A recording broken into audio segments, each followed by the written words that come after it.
हम बचपन से भूत प्रेतों की कहानियां सुनते हुए आ रहे हैं, पर इतिहास में ऐसी कई कहानियां हैं जिन्हें सुनकर हम अंदर से कांप उठेंगे। ये घटना इतनी भयानक थी कि इसने हॉलीवुड तक को मजबूर कर दिया कि वो इस पर फिल्म बनाए। हमारी कहानी की शुरुआत होती है एनेलिस मिशेल से, जिनका जन्म 21 सितंबर 1952 में हुआ था। नॉर्मल बच्चों की तरह एनेलिस भी हंसती खेलती एक मासूम सी लड़की थी। बिना किसी दिक्कत के एनेलिस भी अपने परिवार के साथ बहुत ज्यादा खुश थी। धीरे धीरे समय बीतता गया और एनेलिस अब 16 साल की हो गई।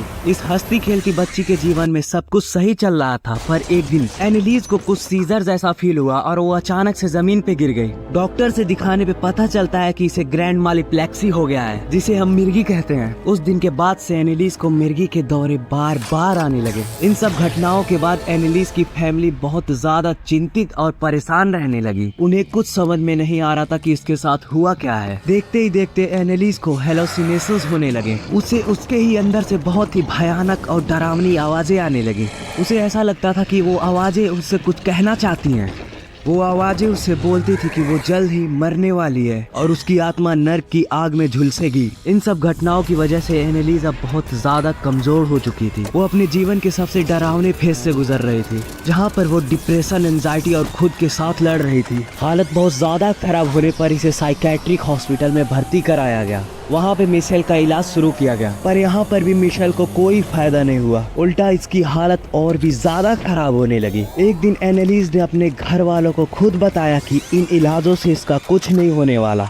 एनेलिस के इतना बताने की देर थी कि उसी दिन से एनेलिस को होली चीजों से मानो नफरत सी हो गई। उसके सामने कोई बाइबल लाता तो वो चीखने लगती, क्रॉस को वो अपने लात से मारकर रोने लगती। किसी को कुछ समझ में नहीं आ रहा था कि एनेलिस को हुआ क्या है। वो अपने कमरे में बैठे बैठे बहुत ही भयानक आवाजें निकालती। कभी वो बहुत चिल्ला कर हंसती, कभी वो रोने लगती, कभी वो अपने कमरे के कीड़े मकोड़ों को पकड़कर खाने लगती थी। जब कभी भी वो होश में होती थी तो वो अपने परिवार वालों से खुद का एग्जॉर्सिज्म करवाने की गुहार लगाती थी। वो बोलती थी कि कोई मेरे शरीर को अंदर से खींच रहा है, काट रहा है, प्लीज मुझे कोई बचा लो। अपने बेटे की ये कंडीशन देखकर घर वालों ने भी कई प्रीस्ट से अपनी ही बेटी का एग्जॉर्सिज्म करने को पूछा, लेकिन कोई भी इस काम के लिए तैयार नहीं हो रहा था।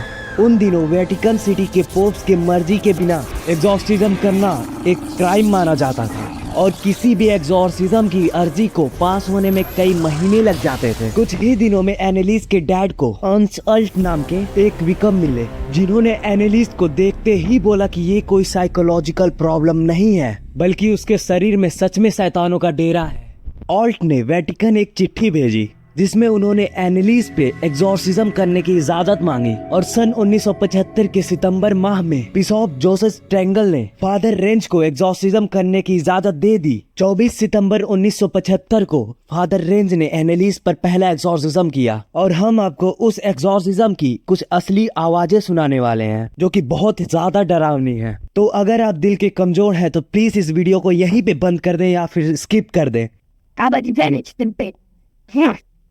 Ja, und in der Kirche wird am Herrn Vater das Jahr modern halten. Ja? Ja. Alle? Warum nicht? Okay. Ja, warum? Pick me. Ich may be deal. No. इस एग्जॉर्सिज्म के बाद भी उन्होंने एनेलिस का पीछा नहीं छोड़ा, बल्कि उनका शिकंजा और भी ज्यादा मजबूत हो गया। एक ऐसा समय भी आया जब एनेलिस खाना पीना बिल्कुल ही बंद कर चुकी थी। इससे उसकी हेल्थ बहुत ज्यादा खराब हो गई थी, जिससे आप उसके शरीर की हड्डियां तक गिन सकते थे। माना जाता है कि एनेलिस के शरीर में 6 से अधिक डीमंस का कब्जा था। ये एग्जॉर्सिज्म करीब 8 महीने तक चली थी और ये प्रक्रिया 67 बार की गई थी। हर एक एग्जॉर्सिज्म का सेशन लगभग 4 घंटे तक चलता था, जिसमें एनेलिस को हो रहे दर्द का कोई अंदाजा नहीं लगाया जा सकता। एग्जॉर्सिज्म का आखिरी सेशन 30 जून 1976 को हुआ, क्योंकि जुलाई के पहली तारीख में ही एनेलिस की मौत नींद में ही हो गई। उस वक्त उसकी उम्र केवल 23 साल थी। डॉक्टर्स का मानना है कि एनेलिस की मौत माल न्यूट्रिशन की वजह से हुई, क्योंकि उसका वजन तकरीबन 30 किलो से भी कम हो गया था। अब इमेजिन करो, एक 23 साल की लड़की 30 किलो से भी कम का वजन। कितना डरावना और भयानक मौत था ये। उसके कई दांत टूट चुके थे क्योंकि वो अपने दीवारों को काट कर खाना शुरू कर दी थी। उसने अपने आप को कई जगह से काटा हुआ था। कई बार वो अपने आप को मारती पीटती थी और ऊंचाई से जाकर कूद जाती थी। और इन्हीं सब में फादर रेंज का कहना था कि एनालिस के मौत के एक दिन पहले ही सारे डीमंस उसके शरीर से निकल चुके थे और इसीलिए वो चैन से मर सकी, वरना उसकी मौत और भी ज्यादा भयानक होती।